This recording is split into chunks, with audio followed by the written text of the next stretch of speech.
You are now tuned in to I'ma Stay Grinding by Posey the Plug. Yeah. I'ma stay grinding. I'ma stay grinding. Stay true to yourself, this shit all about timing. Love on yourself, you as bright as a diamond. I'ma stay grinding. I'ma stay grinding. Put in that work like you turning assignments. Gotta stay focused to stay in alignment. I'ma stay grinding. I'ma stay grinding. Welcome back to the Namaste Grinding podcast, y'all, where we are finding peace in the hustle and balance in the grind. You guys already know how it works. Like divine timing blesses me to run across people who I'm supposed to meet, and that is how they end up right here in this chair. And today, I'm so excited to have Minnesota's favorite DJ in the building. I'm in the chair. Look, DJ BIG WIZ, y'all, and we're finna get into it. How you doing, Wiz? I'm great. I'm doing great. Good. And DJ, just like recently, in the last 5 years, I'm also a musician, a writer, songwriter, artist, manager, event curator, promoter, writer. I said songwriter. Come on. Artist development. Yep. Period. I'm a philanthropist. I've been doing this hip hop thing here in Minnesota for 20 years. Amen. So I picked DJing up and I got really good at it, and that's what I'm known for now. Okay, so that's how I met you too. And that's what I love. That's for sure. That's why I just had to bring that back. I started rapping first. It started with that. Yep. And then managing a record label, which I got on my arm, Longdow Records. We established that in 2002, so it gives you a little bit of age of how long I've been around. Yes. And then, like I said, we took promotion, songwriting, etc., just the whole thing. Okay. Learned that if you do it yourself. But the biggest mistake I made is not DJing earlier, because the DJ is the first person paid. Oh, okay. Think about if you do an event. If you need, who you looking for first? Okay, who's gonna do? You're finding the event center. Yeah. Now we need a DJ. Yeah. First person paid is a DJ. I should have. But I figured it out. Hey, better late than never. Right. Well, it's working out now. It's been the most lucrative decision of my music career. It's like adding that tool to your tool belt that takes you to the next level. Now I'm building houses. You feel me? Yeah. Okay. Instead of just fixing the plumbing or painting the walls, now I'm building the whole house. That's what's up. So that's noted. So anybody who need a little that's bit. A game to y'all. Yeah, yes. Free game. That's some free game. And multiple streams of income in the music industry are very important. Just rapping ain't enough. You got to be. We were just talking about it. You got to be social media savvy. You got to let people know everything you're doing.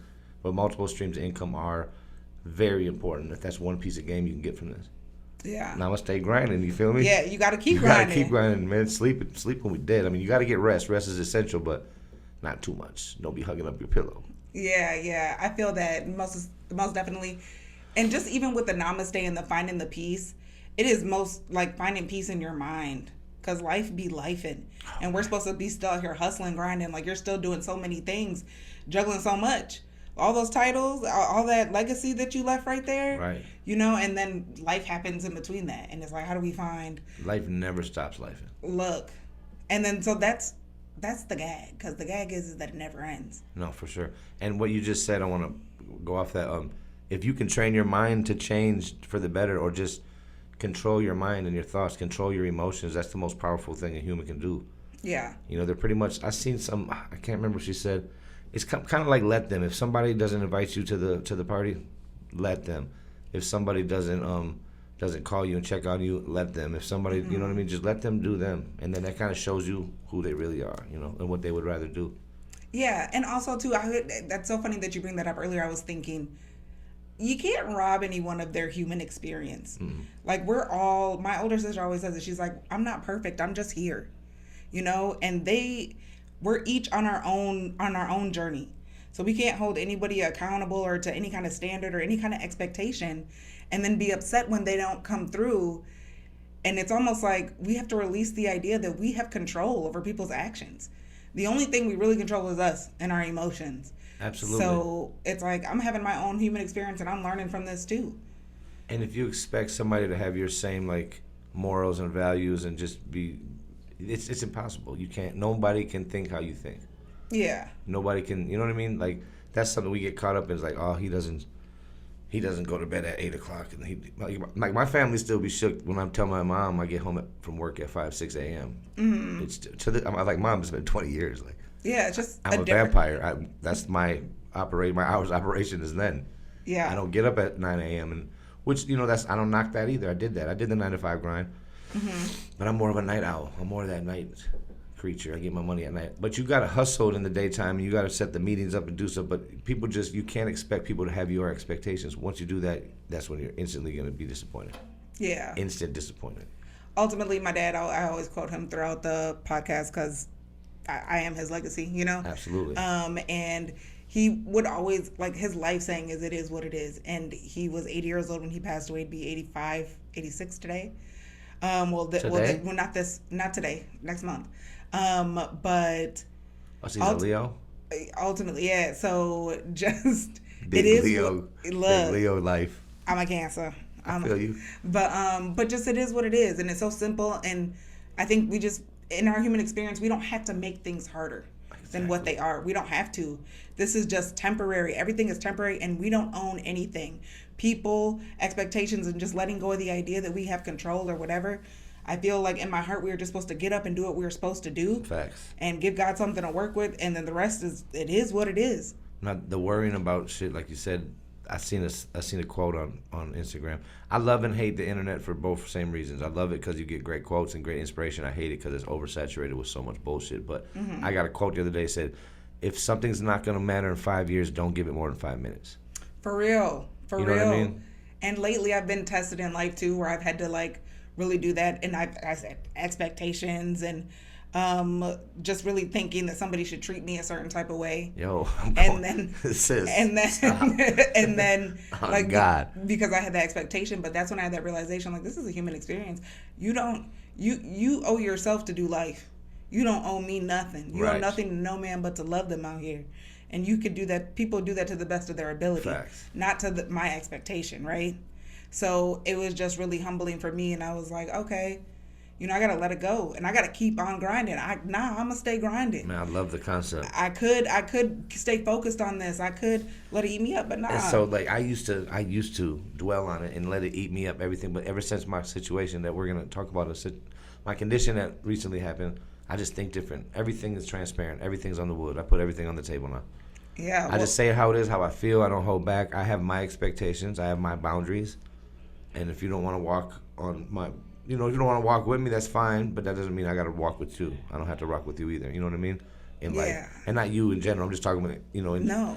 And that's the thing. I'm just very open and honest and transparent now. I just don't hold back. I love what you said, but I feel like life gets so much better when we realize that's the beautiful part. Right. That's not the ugly part. That's not the valley. That's not the bad thing. Right. The beautiful part is that you can walk away and that you can separate from things. Could you imagine being stuck to something that doesn't serve you for the rest of your life? And No. you can love this thing or this person and still not rock with it. I can love you and be like, that doesn't work for me though. But Amen. I want the best for you and I love you, but I'm going this way. And that's so wonderful. It is, but some people can't do that. I mean, I don't know, but I know that again, I'm not perfect. Everything I'm saying is advice I give. Sometimes I don't even take my own advice. I'm not perfect. I get stuck in my own thoughts, and I get stuck in these ways too, but I'm doing better at practicing that. What you said again, you cannot expect your expectations out of someone. You cannot expect your morals and your values from somebody else. And what we're doing, like you said, we're practicing it. We're right here in conversation. Continue to have these conversations and be around people that have the same mindset to train our brains to actually follow through with what we're saying. Right, and communicate that and have that conversation, because if you bottle it up, it gets worse and worse and worse. Right. And that's in business, and that's in personal relationships, romantic relationships, whatever it may be. Communication is so important. Yeah. So, yeah, just it's wonderful. And I know that you were saying that we were going to get into your situation, so not just to hop back, but I really want to get into your namaste grinding moment. Absolutely. I've had a few, like I said, I went through, but this one's the most important one. We're not going to dwell on the last few, but I've had 3 namaste grinding moments, but this one takes the cake. Back in, let me get the dates right. December 2022, I came to work one day, and my legs were swollen. I was breathing heavy. I could hardly breathe. I'm switching out with DJs. I work at Rick's Cabaret, if anyone. I'm a DJ downtown, 4 days a week, Rick's Cabaret. Come see your boy. I'm the best in the business. But I'm coming. I'm working night shift. I get there at 7 p.m. I'm literally dying. I can't catch my breath. And there's no reason I should be doing this, right? And I get into the DJ booth. My homeboy's like, bro, what's wrong? I'm like, I'm good. Just give me a second. He's like, nah, bro, you got to go to the hospital. I'm like, nah, I'm good. I'm trying to play it off like I got a cold or He's like, nah, bro, something ain't right. So whatever. I go to the hospital.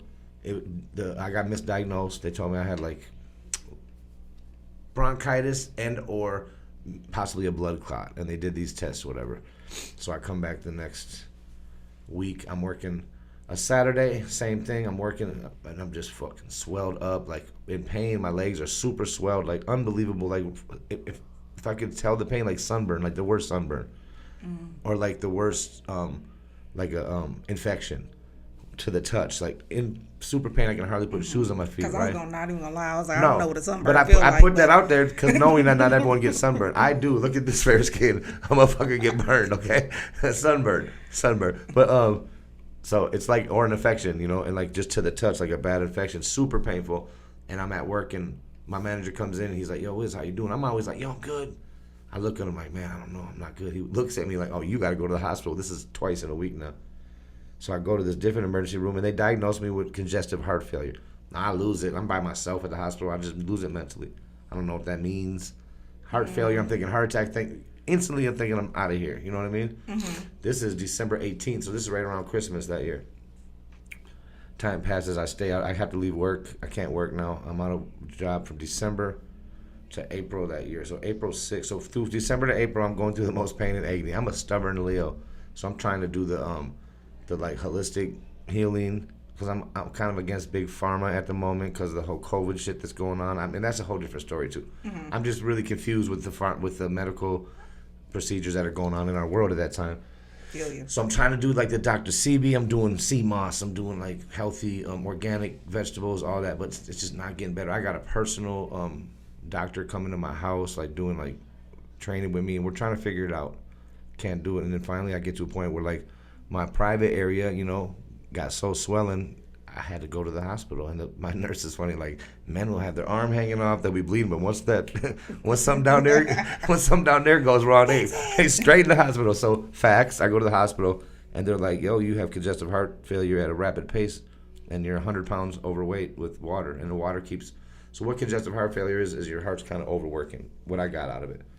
Now, correct me if I'm wrong, all you medics that are on here or nurses, but that's kind of the short end of the long story short, it's when your heart is overworking because of high blood pressure, too much sodium, drug use, depression, stress, just everything. I had all 5 going on. I was eating wrong. I was not taking. My family naturally has high blood pressure. It's what's it called? Hypertension. Mm-hmm. I'm going through a breakup at that time. And this is April 2023. Now, April 6th, I got diagnosed. I couldn't walk, talk, or breathe. I got brought to the hospital. And then April 19th, I was released to work. That's how great God is. But then I still had to do the work. I had to, like, do physical therapy to get... I couldn't walk. Like, I literally had to learn... Not, like learn how to walk, but, like, my legs were so swollen. I literally was, like, coasting. It was bad, yo. And losing that muscle. Because I sat for 6 months and didn't move. So the whole 6 months, and I don't want to get too deep into it, but it was the most pain and agony I've ever been through. It was like going weeks straight without sleep, getting delirious, mentally delirious, being by yourself in a basement for 22 hours a day is tough on the brain, you know. You start to Googling the wrong shit. I'm Googling life expectancy of somebody with my condition. It says 1 to 5 years, and it says that's the 50% chance, 1 to 5 years. 20%, 5 to 10 years, 10%, 10 to 20. But then, so that whole time I'm thinking this, right? And I didn't get to that when we were talking earlier. So I'm thinking I got 1 year left. I start thinking the worst shit, you know. I start letting go, letting my hair grow, my beard grow, and I'm going crazy. I'm by myself for 22 hours a day thinking the worst thoughts. At the same time going through pain. Like I said, it's like an infection to the touch. It's like the worst pain. My friends would tell you, I'd have friends stay with me like twice a week, and I would literally be grunting in agony at night trying to sleep. And they said they could hardly put up with it. My one homeboy, Tech, shout out to Tech, he was there like twice a week bringing me food. You met Tech, yeah, so you know Tech. He was bringing me food, just keeping me motivated, and he was like, bro, I was literally watching my best friend die. Like, and that shit got me emotional. He was like, it was hard for him. He would leave crying, leaving my house and shit. Because it was tough. I mean, it was looking down on the boy. Yeah. And I was at a moment where I was giving up because it was really hard. It's a hard mental and a hard physical struggle every day to get up and to fight towards that goal. But they promised me if I fought towards it, that I would prevail. Mm-hmm. But it was a lot of work, like eating good, exercising every day, like getting that physical therapy back in. But I did it. I stuck to it. And there's one day I said, nah, fuck that. Mm-hmm. I'm gonna stay grinding. You know Yeah. what I'm saying? And I got up and I started going to physical therapy, taking it seriously. I started eating fruit every day, salads every day, watching studying sodium intake. Like, I could tell you how much sodium, but it was weird for like a year. I would be like, oh yeah, there's 60 grams, because I could only do so many milligrams of sodium per day, you know? I think the average person can do 2,500 or 3,000. I was to 800, then 1,300, and then they got me back up to, so like, for instance, a piece of cheese has 400 in it just alone, like a piece of processed cheese. You know what I mean? Mm-hmm. So I'm adding this shit up as I'm making breakfast food. It was crazy. I had to go through this whole process, but I did it, and it was tough. It was tough, and I had a lot of support. Shout out to all of the people from my club, Rick's. They raised money for me down there. The girls brought me groceries all the time. Shout out to my homeboys in the neighborhood. They put together a GoFundMe. I woke up the next morning. I was so embarrassed because I'm like, bro, take the GoFundMe down. He's like, man, fuck that. It's your turn. He said, it's your turn, bro. You've done all these free benefits. You've raised all this money for people in the community. It's your turn. He yelled at me. I'm like, all right. So he put it up for 6,000. The next day, it had 7,500. He said, bro, I've done 5 GoFundMes. Nobody's ever reached their goal. He said, you went over your goal in less than 24 hours. People love you, bro. Yeah. That shit hit me hard. Like, I got chills thinking about it right now. And like, it was it's tough. So me, I'm a Leo. I'm very independent. I'm very I do it myself. Very, very not egotistical. I won't even say arrogant. A little bit. People would say that with the Leo in me, but I'm very independent. I do it myself, and it was hard to accept, to like let my guard down and let people help me. You know what I mean? To be helped. It was tough to be helped, but once I let that happen, it's like the community came together so crazily. Like, they did benefits for me, and they raised money, and like I said, I had people bringing me groceries and fruit. Shout out to Bus One from Black Madonna. He brought me fresh fruit once a week, juices, waters. Like, my people really held me down in that time of need, and I'll never forget that. I remember who was standing next to me, but it did take me. Shout out to my mom and dad, my sisters, like my roommate twin at the time, my immediate family, my music family. Like, everybody really came up to bat for me when I was going through it. So it helped me, like, motivate me to, I'm not just doing it for me. I had to do it for me first, because, you know, you got to love yourself. But I also had to do it for my mama, my baby nieces, you know, my neighborhood, my hip-hop community, the people I inspired. And, like, if this does anything, I told you that the other day, I really didn't want to talk about this because it's a tough subject. I thought I'd be crying by now, but I think I'm going to keep it together. No, seriously, I get very emotional when I talk about it, because I don't think people understand what it's like to think you're gonna die. Like, for sure, though, you for sure are sure you're gonna die. Oh, I hear you. Me and you, I'm saying. I'm glad that we are sitting here at this table. Like I said, like. But I don't think a lot of people understand that, like, where you know you're gonna die. Right, you know, where you've like. But I can't explain it. It's a hard. 22 hours a day. It is hard. I'm planning my exit. Like, what am I gonna do? And it's crazy. But then one day I said, nah, fuck that. I'm gonna stay grinding. Look. No, I gotta get up and get out, because I got too much purpose. And, like, weird shit happened. I don't know if I'm over talking, but, like, I asked God, what's my purpose? Like, I'm yelling at God. I'm talking to God out loud. Why are you doing this to me? What is the purpose of this? Why? Why? And then I asked him, like, did I choose the right, the path in life? Being a musician, doing what I do musically. What's my purpose? Please show me that I'm doing the right thing, right? I go to sleep that night. I wake up the next morning. I have 3 notifications on my phone, you guys. 3 total, right? I'm going to tell you all 3 of them. One of them is a producer that introduced me to Jelly Roll. I'm not sure if people are familiar with the artist Jelly Roll, but I have 2 songs with him. He's the biggest artist in the world. I have 2 songs with Jelly Roll. I've been up on Jelly Roll for 10 years. He's actually a friend of mine. He introduced me to Jelly Roll, and this producer hits me up like, yo, Wiz, I just made a batch of beats last night. They say Wiz all over. This is after I asked God what my purpose was. I'm getting chills, so you know it's real. Look at the hair. I know Look at the hair standing up. So he was like, yo, Wiz, I made a batch of beats last night, and they say Big Wiz all over it.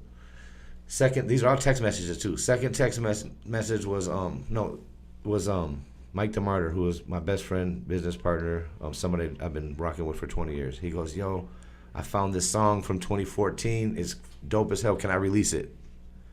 And the third one is the artist, his name is Bus One, from a band called Black Madonna, who I manage. Black Madonna is an all-black punk, rock, funk, rock and roll, hip-hop, non-genre band. They do everything. Oh, yeah. They have a unique sound. I listen to the whole album. So Black Madonna's a cold piece. So they, that he hit me up and he goes, "Yo, give me a call. It happened." And then he ended up getting a record deal through Chuck D from Public Enemy. We got a record deal from the last album that we put out. That was my purpose. I asked God what my purpose was. Look at the chills. I'm not lying to you. Look at No, God will respond quick. But 3 texts. I didn't have no missed calls from no credit card companies. I had no missed calls from my mama. No, but I had 3 text messages. All of them were hip hop based. It was music based. It told me right there. Right. Like, he answered my question the next morning. So would you say that was like the pivotal moment right That there? was a moment, yeah, right there. That was your now I'm gonna take And then I'm going to say like, one no. more thing, and I used to cry every time I told the story. The same dude, Bus, his father is a preacher. I don't remember I think it's Brian Sr. And Bus came over to my house. He would bring me fruit and groceries once a week, you know, like strawberries, watermelon, pineapples, grapes, just fresh fruit and groceries once a week.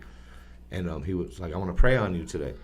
So we're in my kitchen, and, you know, he, like, gospel, like some real deacon praying, like, "Yo, Lord, he ain't gonna stand up, he's gonna get up and run." Like, he's just going crazy. I'm pouring tears when he's praying on me. He's holding my head on my chest, and we're both crying. And he prayed for like 10 minutes, and then he left, and I felt enlightened, right? And then this is right, like a day after that affirmation from the God showing me my purpose. He comes in, and then he leaves, gets in his car, but I got a knock on the door, and he comes back in. He goes, "Hey, man, usually I don't do this." He was like, "Every time I leave a prayer session like this, I already know the outcome. Like, if the person's gonna live or die." You know what I mean? He's done it. They do those prayers when in-home prayers means something's dearly wrong, something's going on. He goes, "Bro, the devil can't get in your house. You have 9 angels in your kitchen." Okay. He said, "The devil can't get in your house. You have 9 angels in your kitchen." People don't be knowing. Our angels have assignments. You though. see my arm? I'm not lying. This is all real shit. Like, verbatim. I've told this story. I've never told it on a podcast or live. I tell this story to people though. He looked me in the eyes. He said, "The devil cannot get to you. You got 9 angels in this kitchen. Just give it up and give it to God. Put it in God's hands. Put this whole thing, this whole situation you're going through right now, you have to put it in God's hands now." And I did. And God saved my life. And God's crazy. If it wasn't for God and my support, but my support was through God. God sent these people to me for a reason. Come on. So if it wasn't for God, I wouldn't be here. So if anyone doesn't believe, and I understand, I'm not going to sit here and preach it, but for me, I know my God's real. Right. Me and him talk. I talk to him like we talk. Right. I'd be like, "Bro, what the fuck you bugging for? Like, bro, like, what's going down? Like, man, get this bitch out of my life, or bring me a wifey, or bring me money, or show me the way." Like, straight up. I do. Yeah. I talk to him like that, and he saved my life. Yeah. He gave me another chance. He showed me there's purpose and there's something that I should be doing. So I made a few promises with him that I'll tell you off the air. I just don't want to talk about it on here. It's just, yeah, that's cool. I made a couple of promises to not go into a past lifestyle. If you can read in between the lines. Yeah. I said, if you get me back, I'll go right and I'll do right by you, and I have, and I've honored that. It's been hard, but I honored that. But since honoring that, it made me work harder, and now I'm getting like all these DJ gigs, and I got this car shows and weddings, and I got so many more opportunities. And he's just showing me that if you believe, you can pray, but you can't sit on your couch and wait. You gotta get up and give God something to work with. Yes, you gotta give him something to work with. You gotta show up, and that's something I preach a lot on my Instagram. If you start watching my stories, just show up. It's 90% of it. Well, I've been seeing them. You see, I share them. share. It's Just either me or from the up. podcast. I'll share it. If you just show up, that's 90% of it. Yo, for real, it is with anything and everything. I've got so many opportunities lately just showing. 3 of the shows that you see me posting that are the new flyers are me showing up and someone saying, "Yo, Wiz, I need you on this event. I need you to host my event. It's crazy." And I'm going to take that as confirmation too, because I've been going through some things like where I've just been off the scene. I've been off the scene healing for a couple years. And now I feel like I just keep giving God something to work with every single day. And then it's not now getting to the point where it's like, just show up. And that was confirmation. Like, I heard that. I felt that when you said it. Like, just show up. And I'm going to be honest, I wasn't going to talk about this, but when you asked, I didn't even hesitate. I said, yeah, because I felt like it was God, again, reaching out. And I told you on our message on Facebook, I said, if this just reaches one person, I did my job. Look. So, and if someone's struggling right now. Right. With like, the same they thing. Can't, or not even the same thing, or just something similar. But yeah, the same thing, yeah. If someone's struggling right now, I'm fucking proof, yo. Yeah. I sat for 6 months. I sat from December 18th, 2022 to April 6th, 2023 thinking I'm going to die and trying to fix it myself. Being too stubborn to go to the big doctor. Being too stubborn to go to but finally Fairview Southdale saved my life. You know, God saved my life, but that establishment, those nurses, were great to me, and they taught me, big pharma's good for certain things. Yeah, but most definitely. Sometimes you can't do it yourself. Yeah, and that's the biggest thing. Like sometimes sometimes the people around you that we have day to day. I've said this before. I'll say it again. Don't have what you need, and that's okay. Right. Go to get the help that you need wherever that is. And in our cases, hospital, health field, medical field. Facts. And that's another piece of advice. I don't mean to cut you off. If your body's talking to you, listen to it. Amen. If your knee's fucked up and it's fucked up every day, man, go get that knee looked at. Right. If you're having breathing issues every day, or your feet's swelling up because certain shit, go get that looked at. You might be having some kind of deficiency going on. It might be a small fix that early, but if it keeps going on, it might be something fatal. It might be detrimental to your life. So I'm gonna tell you, I'm one of those people that waited till the wheels fell off. Right. And I'm gonna piggyback off of what you said. Not just look at it when something's wrong. I think it's really important for us to understand how this temple works that's getting us through this day-to-day life, and figure out how your body works. If there is something wrong, take the time, read, look at it. And I'm sure something that you can agree with is when you go through something that's life-altering, then you have to go through the healing process. Yes. You learn so much about the human body. You learn about this thing that's taking us around.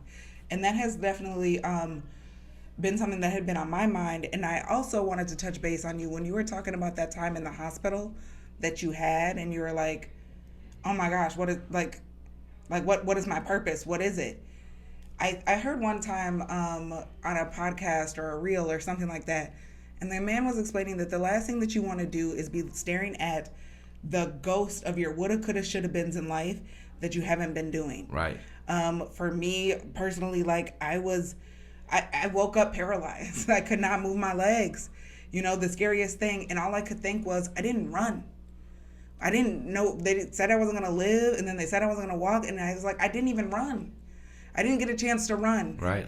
And then there's people around you that see life when you can't see life, and that's very important. Even though the healing journey you have to go through by yourself, your we has to be strong, and you're blessed if it is. Absolutely. And all those people that came to your aid, I know what you mean with the chill bump, with the goosebumps and the chills, because they're angels. No, absolutely. And I always say this about my situation, is that it happened to me, but it didn't happen for me, because it showed the true character and the true, who people truly are in real life situations. When shit gets real, if we're who's really there. Yeah. You know who's really by your side, and I know that too. Who was with me when I was down bad. Mm-hmm. I know who was right there. I know who was with me when I was up, when I had the studio, when I was popping, when I had a platform for them, or I had something that benefited them. But I also know who was there when I didn't have shit for them and I was down bad. And that's the ones that are important. You're right.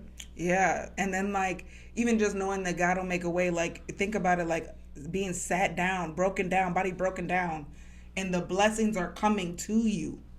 It's coming to you. Absolutely. And I think that's also that's also validation too. And that's manifestation, because I thought everything I'm doing now, I thought that shit up. I've made up a plan and I'm seeing it through right now. Yeah. So right now, so speaking of the right now, you got some big things going on right now though. I do. So after this comeback, and you've been, and you had your namaste grinding moment, and you bounced back, and the people came for you and found you and pulled you out of your dark place. What are you doing now? I'm back busier than ever, and it's crazy because I complain about it, but then I stop myself and say, you asked for this, you prayed for this. Mm-hmm. So shut up and keep working. Nobody cares, work harder. I say that all the time. Yeah. Nobody cares, work harder. But right now I'm DJing still full-time at Rick's. Mm-hmm. I got car shows coming up. I've got a couple weddings coming up. I've started curating events again. So I'm working with clubs like Acadia and other clubs out here. And what I like to do when I say curating events is put together a platform for other artists that don't know how to get on a stage but are talented. So for instance, me and my friend Mike DeMarter just did one on last month, June 20th at Acadia. We damn near sold that bitch out. And we bring in 3 or 4 really good artists, a good DJ, and then we bring in clothing companies, and then visual artists like paintings and photographers to sell their merchandise, and just a network. It's a big networking event. Yeah. But I just like to bring everyone together. I always have. They call me the mayor of Minneapolis for a reason. I've brought people together. I'm the bridge. I've bridged a lot of shit here. I'm going to continue bridging because that's what God has me here to do. That's my purpose, and I know that now, and I'm standing in it. And instead of walking with it, I'm running with it. and I'm running towards it, and I'm gonna get everything I put my heart to, because I have this second chance now, and I'm not gonna wait. Again, like I said, I get tired some days. Like today, I'm exhausted, but my parents been there for me when I was sick, so they're going through it right now. I had to be there for them. Amen. And I kept telling Mom I got to be at this podcast at 6:30. Yeah. So I did what I did with them, and then washed up over there quick because they had me over there sweating. Mm-hmm. Oh, they put you to work. Yeah, they put me to work. It's okay though. My mom and dad was been there for me, so I love that. So I asked for this. I asked to be busy again, and so I'm not gonna complain. It's a beautiful thing. So I'm staying active. Check me out, Big Wiz 612 on all social media, Instagram. That's a shameless plug. My bad, Big Wiz 612 once again. Well, I follow back, and yeah, we're gonna stay grinding, man. I appreciate the opportunity. I appreciate you coming. I appreciate you letting me tell my story. I know I'd be long-winded and talking. No, this is what it's for. This is what it's for. Like, people really have to know. I love what you're doing. Oh, thank you. And you're the first person. You're the first one. I haven't done an interview since, man, I ain't done an interview in years. I ain't done a podcast in years. Not saying I'm not too good to do it, or I just didn't have it, but I just haven't had the time. And I don't know. I feel like it happened when it was supposed to happen. Yeah. And I'm blessed that it happened here. And I thank you so much for telling your story. And I'm blessed to tell my story through you. Yeah. Through your platform. Yeah, let's leave a legacy. Let's do it. No, we're just getting started. Me and you just getting started. Yeah, just getting started. Yes, we definitely are. We were supposed to tap in a while ago, but then COVID, a lot of stuff happened after that boat party when I met you. Yep. Oh my gosh. And the boat party speaking coming up. For real? 27th. When? The 27th of this month? Yep. Next Saturday. Not 2 Saturdays from now. Okay. I'm gonna have to get the ticket. We have to tap in. No, real shit. Yeah. But yeah, we were supposed to tap in then, and then life happened for both of us, dramatically, drastically. Yeah, what? But look, we're here still. You're still here in your purpose too, and I'm proud and I'm happy for you, and I'm glad that you are running towards your purpose too, because you deserve all of the accolades and everything you got coming towards. But the craziest thing, when you text me, it was when a situation where I was praying. I was like, okay, God, I need to know, what am I supposed to do right now? I feel like I'm feeling a little anxious. And it's happened with Nate. I didn't tell the story before, when it just happens, when God just moves, right? So I'm sitting there and God tells me to do something, so I do it. He said, just let things go. It's okay to let this go. It is okay to let things go. And do what I tell you to do. I always tell him, wherever you take me, I'll go. Do what you say you're going to do. I do that. And I can't even lie. 30 seconds later, Wiz, you hit me up, you go, yo, I need to tell my story on your podcast. And I was like, yo, this is divine timing. So, man, it's just been awesome, and I had to finish up with that. And I want to thank y'all so much for tuning in to another episode of the Namaste Grinding podcast. Y'all, we are finding peace in this hustle and balancing this grind. And y'all make sure to like, share, subscribe, follow, and most importantly, take what you need from this episode and apply it to your life. Because time waits for no man, y'all. So y'all stay blessed, and Namaste Grinding, y'all.